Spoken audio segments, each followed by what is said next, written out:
Ministerio Palabras de Vida Eterna, ministrando fe y esperanza en el Señor Jesucristo.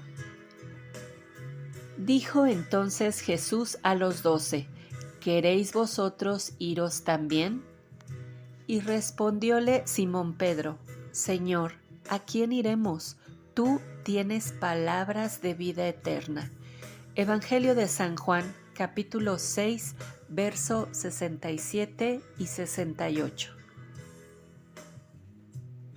Esta semana, en Palabras de Vida Eterna, Efraín Abarca, de la ciudad de Puebla, México, nos comparte un estudio referente a un varón impulsivo, apasionado y valiente, pescador de oficio, mas después de ser elegido como un discípulo, el mismo Señor Jesús le transformó en un pescador de hombres, y pese a sus desaciertos, dudas y temores, fue restaurado por el Señor, y así llegar a ser uno de los principales e influyentes líderes de la iglesia primitiva.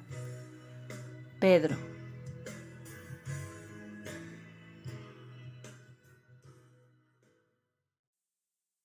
Hola hermanas, espero se encuentren muy bien.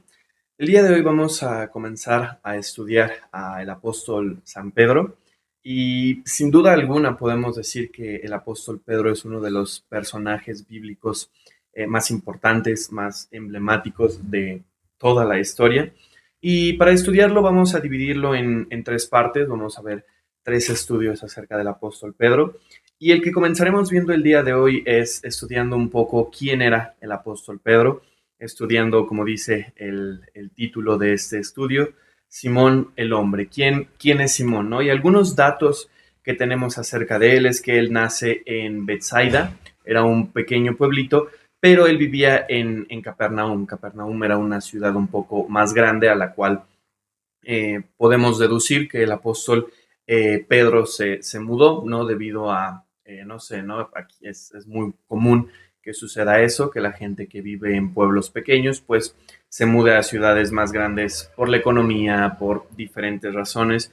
Entonces encontramos a Pedro en Capernaum, su papá era Jonás, también era un pescador. Ahorita vamos a hablar un poco acerca del apóstol Pedro como un pescador. Encontramos a Pedro como un hombre casado, aunque su esposa no aparece mucho en la escritura. Sin embargo, tenemos evidencia suficiente para afirmar que el apóstol Pedro era casado, tenía un hermano llamado Andrés, su mejor amigo podemos ver el apóstol Juan.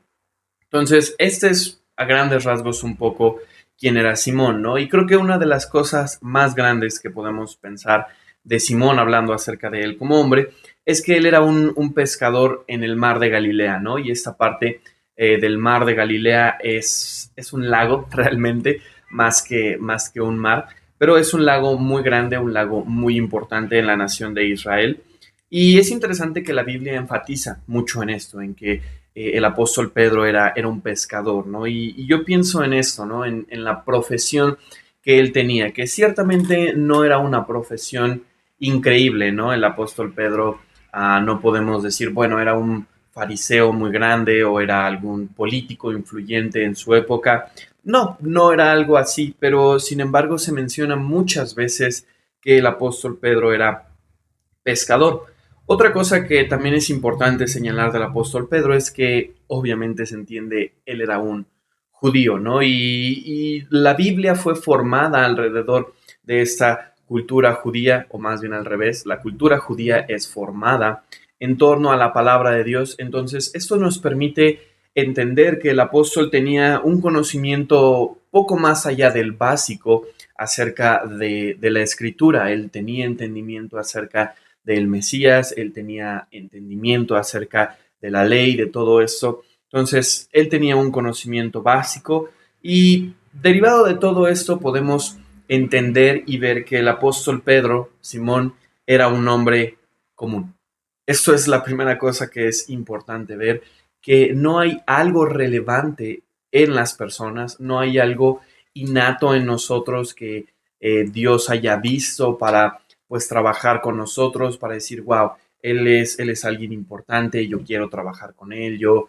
No, Simón era un hombre común, igual que todos nosotros, tenía un trabajo, a lo mejor alguien aquí es contadora o maestra, yo no sé, pero no es algo relevante, no somos realmente personas súper importantes que Dios diga, wow, yo quiero usarlo a él porque él tiene algo, realmente no. Lo que importa es la obra que Dios va a hacer en nosotros. Y es un poco eso que vamos a estudiar, la obra que Dios hizo en el apóstol Pedro y cómo él pasó de ser Simón, un hombre sencillo, a ser esa gran figura, ¿no? Que conocemos como el apóstol Pedro. Entonces, encontramos todo esto, vemos a Pedro como un líder y yo creo esto sí es algo innato en él, es algo que él traía quizá desde niño, pero quiero que leamos un relato en Lucas, que es una de las primeras veces cuando Pedro está cerca de Cristo. Y vamos a leerlo, se encuentra en el Evangelio de Lucas, capítulo 5, dice el versículo 1. Y aconteció que estando él junto al lago de Genezaret, hablando de Jesucristo, las gentes se agolpaban sobre él para oír la palabra de Dios. Y vio dos barcos que estaban cerca de la orilla del lago, y los pescadores, habiendo descendido de ellos, lavaban sus redes. Y entrando en uno de estos barcos, el cual era de Simón, le rogó que lo desviase a tierra un poco, y sentándose enseñaba desde el barco a las gentes. Y como cesó de hablar, dijo a Simón, tira a alta mar y echad vuestras redes para pescar. Y respondiendo Simón le dijo, Maestro, habiendo trabajado toda la noche, nada hemos tomado, mas en tu palabra echaré la red. Y habiéndolo hecho, encerraron gran multitud de pescado, que su red se rompía. E hicieron señas a los compañeros que estaban en el otro barco, que viniesen a ayudarles. Y vinieron, y llenaron ambos barcos, de tal manera que se anegaban.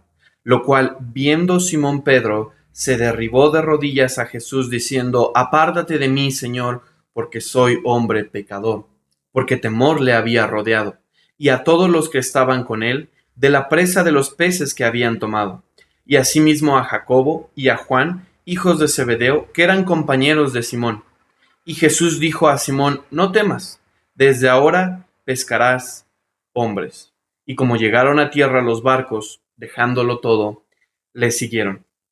Es interesante lo que sucede aquí, es muy importante. Y en mi opinión, este es el primer encuentro real que tiene Pedro con Jesucristo.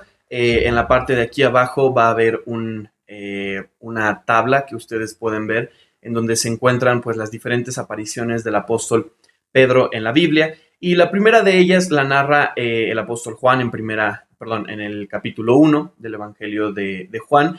Pero es algo interesante porque no hay mucha acción, solamente Cristo conoce a Pedro y le dice, bueno, tú eres Simón, ahora te voy a llamar Pedro, y se acabó. No nos da mucho contexto, no sucede tanto, pero lo que narra Lucas aquí es diferente, hay esta escena, y quiero que comencemos a analizar, examinar algunas cosas, pero quiero que vean que el punto principal de todo esto es reconocer nuestro propio pecado. Ahí es donde comienza todo. Entonces, empezamos viendo el hecho de que la conversión de los discípulos es algo interesante que podemos narrar. Cómo ellos pasaron de ser pecadores a cristianos. Cómo se convirtieron. Esto es interesante debido a que ellos recibieron una conversión y una instrucción casi a la par. Es un poco difícil poder decir, mira, ahí está, ¿no? Como en otros relatos, por ejemplo, encontramos este carcelero que él creyó, ¿no? O este eunuco que evangeliza Felipe que él creyó, ¿no? Son momentos muy específicos, pero con los apóstoles no pasa esto, y esto es debido a que ellos siguieron el proceso de instrucción a la vez también que ellos fueron convirtiéndose, ¿no? A conocer a Jesucristo. Entonces, empezamos aquí con Pedro. Y la primera cosa es, como les mencionaba, reconocer que somos pecadores. Y esto es tanto para nuestra salvación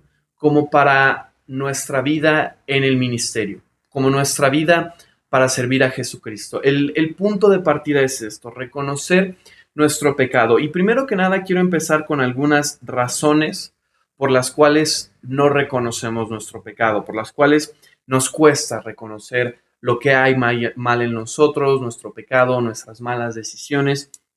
Y la primera cosa es porque no vemos la gravedad del pecado, la gravedad de los errores que cometemos, ¿no? Y interesantemente los llamamos así, ¿no? No, son errores. Y sí, son errores efectivamente. El pecado en su definición por naturaleza es errar al blanco. Eso es la definición de pecado, no dar en lo que debe de ser. Entonces, sí podemos llamarlo errores, pero estos errores, estos pecados van en contra de Dios. Entonces, nos equivocamos al no ver la gravedad del asunto. Pensamos que el pecado no es tan malo, no daña tanto, pues no soy tan malo. Y esto se convierte en un obstáculo para conocer a nuestro Señor Jesucristo como Salvador, pero también se convierte en un obstáculo cuando queremos servirle a Él en algún ministerio o aún sin necesidad de un ministerio, cuando queremos simplemente servir al Señor. Necesitamos primeramente comenzar reconociendo nuestro pecado, nuestra maldad. Otra razón por la cual no reconocemos nuestro pecado es por el pecado mismo, y es porque somos soberbios y no lo queremos hacer. Pensamos que siempre estamos bien, pensamos no, yo no me equivoco, yo trato de hacer las cosas bien, y no reconocemos que esto es soberbio, eso es pecado, el pensar que nosotros no pecamos, que nosotros no hacemos mal o no hacemos tan mal. Esto es un impedimento también. Y la última cosa es que lo reconocemos aparentemente, pero buscamos excusas o soluciones. Y la verdad es que esto no es reconocerlo como tal, ¿no? Es como cuando alguno de tus hijos hace algo mal y le dices, oye, mira, hiciste esto, y él dice, sí, pero mi hermano también. Él no está reconociendo su maldad, solo estamos buscando cosas como excusarnos, y eso es un poco, ¿no? Acerca de lo que vemos en la religión, ¿no? Como, sí, soy pecador, pero yo rezo todos los días. Sí, a lo mejor he hecho algo mal, pero esa es la parte de un religiosismo falso, porque la verdadera religión primero comienza en reconocer nuestra maldad delante de Dios. Arrepentíos y creed el Evangelio es lo que dice, pero quiero mostrar algunas cosas que yo encuentro en el texto que nos ayudan a reconocer nuestro pecado, que de veras nos ayudan a ver qué tan mal estamos delante de Dios. Y la primera es ver las enseñanzas de Dios. El apóstol Pablo enseña que el conocimiento del pecado viene por medio de la ley, por medio de ver de veras lo que Dios ha dicho, por medio de ver las reglas, vamos a llamarlo así, de Dios. Entonces yo puedo conocer que realmente soy pecador, que realmente me he equivocado. No podemos saber que algo está mal si no hay ley. Y cuando vemos las enseñanzas de Dios, todo lo que Cristo dice, todo lo que Él habla ahí, entendemos que nosotros nos hemos equivocado. Pero otra cosa que creo nos ayuda a ver nuestro pecado y ver la gravedad de esto es ver las obras de Dios, ver lo que Dios hace, ver cómo Dios es tan bueno con nosotros. Yo muchas veces cuando hablo con gente les digo, mira, yo estoy casi seguro que tú tienes alguna experiencia en la cual tú puedes decir, yo hubiera muerto, alguna cosa, no sé, quizá algún accidente de tráfico o quizá, no sé, alguna cosa que tú digas, sí, yo casi muero, ¿no? Una enfermedad o algo así. Y sin embargo, Dios ha tenido misericordia de nosotros. Dios ha guardado nuestras vidas y Él dice que su paciencia nos debe guiar al arrepentimiento. Debemos ver lo que Dios hace en nuestras vidas y esto debe humillarnos y de veras reconocer nuestro pecado delante de Él. Pero la última cosa que me llama la atención y es lo que es el punto detonante en el apóstol en el apóstol Pedro, es que él ve directamente a Dios. Esto es lo mejor que podemos ver para de veras conocer nuestro pecado. A veces pensamos que no somos tan malos porque nos comparamos con otras personas, ¿no? Dices, no, mis compañeras de trabajo, ellas sí son muy malas, ¿no? O puedes decir, no, es que las mamás de los hijos que van en mi escuela, en la escuela de mis hijos, dices, no, ellas sí son muy malas, son chismosas, pues yo no sé, puedes pensar muchas cosas y a veces nos comparamos mucho con otras personas y somos muy listos porque nos comparamos con los que sabemos que están peor que nosotros y buscamos autojustificarnos y decirnos, no, yo no estoy tan mal. pero la verdad es que sí lo estamos. Y el punto de comparación no son tus familiares, no son tus conocidos. El punto de comparación es Cristo mismo y su estándar es perfección y no lo alcanzamos. Eso es el pecado, no ser perfecto, no llegar a eso y nos equivocamos, ya sea con nuestros pensamientos, no pensamos lo que es correcto, nuestras actitudes, nuestros sentimientos, nuestros hechos, nuestras palabras. Hay muchas maneras en las cuales nosotros pecamos. Y ver a Cristo, ver a Dios, esto debe de veras darnos conciencia de pecado, ver cómo es Él, ver cómo Él es amor perfecto, verlo a Él nos hace ver de veras nuestra condición. Uno de mis pasajes favoritos respecto a esto es el profeta Isaías. Cuando él ve la gloria de Dios, él se humilla, él dice, ay de mí, maldito de mí, soy pecador, soy de labios mentirosos, cuando él vio la gloria de Dios. Ahora, por último, quiero que veamos lo que provoca reconocer nuestro pecado. Cuando nosotros reconocemos nuestro pecado, ¿qué es lo que sucede en nosotros y en Dios? La primera cosa es la humillación. El apóstol Pedro termina tirado de rodillas delante de Cristo y esto es una postura de humillación porque así es como debemos terminar, humillados delante de Dios, humillados, avergonzados, de veras, aún no sé cómo explicarlo, sintiéndonos mal por nosotros mismos, de veras, como lo pone Cristo mismo ahí en el Sermón del Monte, y así es como comienza, y esto es sumamente asombroso y profundo para mí, porque Cristo dice, pobres en espíritus, el apóstol Pablo dice, miserable hombre de mí, Isaías dice, maldito, ay de mí, es algo que de veras es tan profundo en nosotros, es una humillación que no podemos estar de pie delante de Dios, terminamos humillados, avergonzados. Y así es como el apóstol Pedro se pone delante de Cristo, pero también nos da una explicación, dice que tenía temor. Debemos desarrollar ese temor a Dios, debido a su santidad, debido a su perfección. Debemos de veras tener este temor profundo en nosotros, no un temor de miedo, un temor reverencial hacia Dios. Pero la última cosa es la respuesta de Dios, cómo Dios responde a Pedro. Y podemos pensar en nosotros qué respuesta podría tener Dios. Y la verdad es que la respuesta, si somos sinceros, en nuestra mente, pues no debería ser muy buena, ¿no? Es como el juez que tiene enfrente al ladrón ahí. No esperamos que le vaya muy bien a ese ladrón, a ese homicida. Esperamos juicio, esperamos de veras severidad.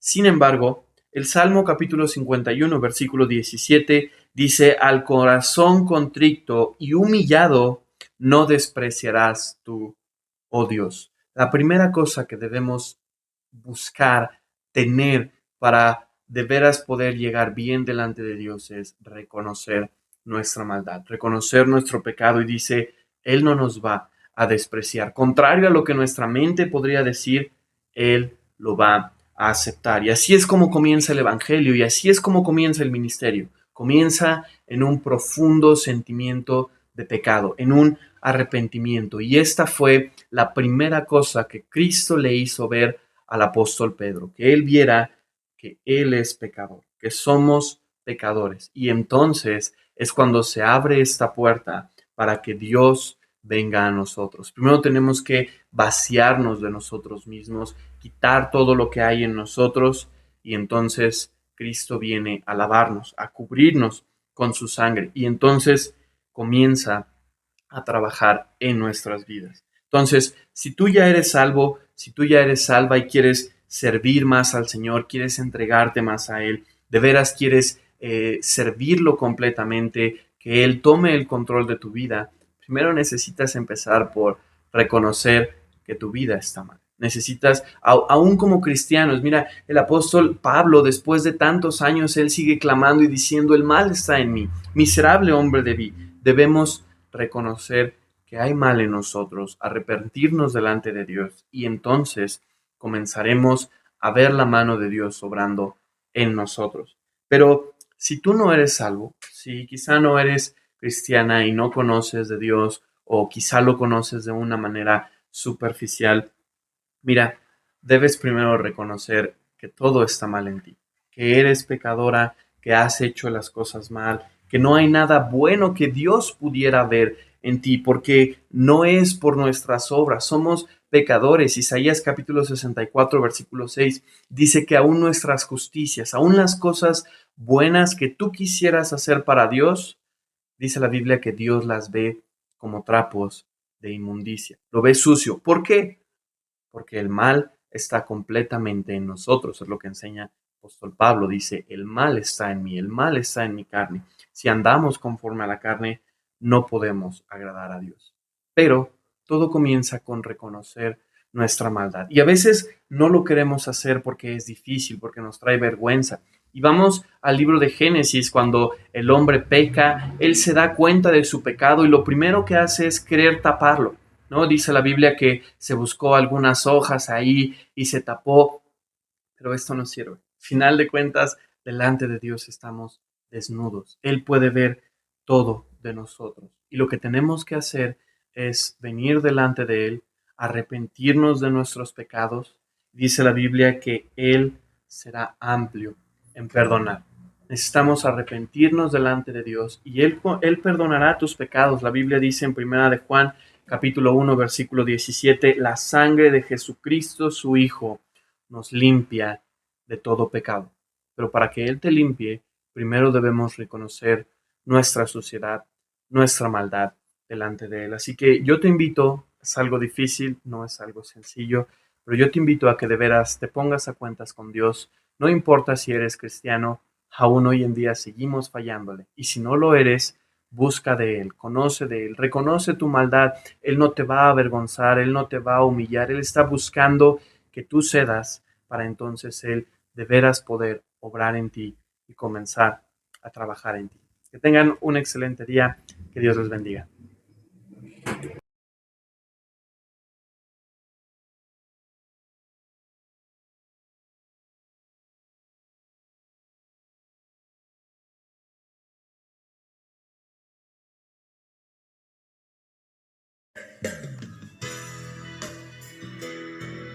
Esperamos que este video haya sido de enseñanza, edificación y bendición, y queremos invitarte a compartirlo.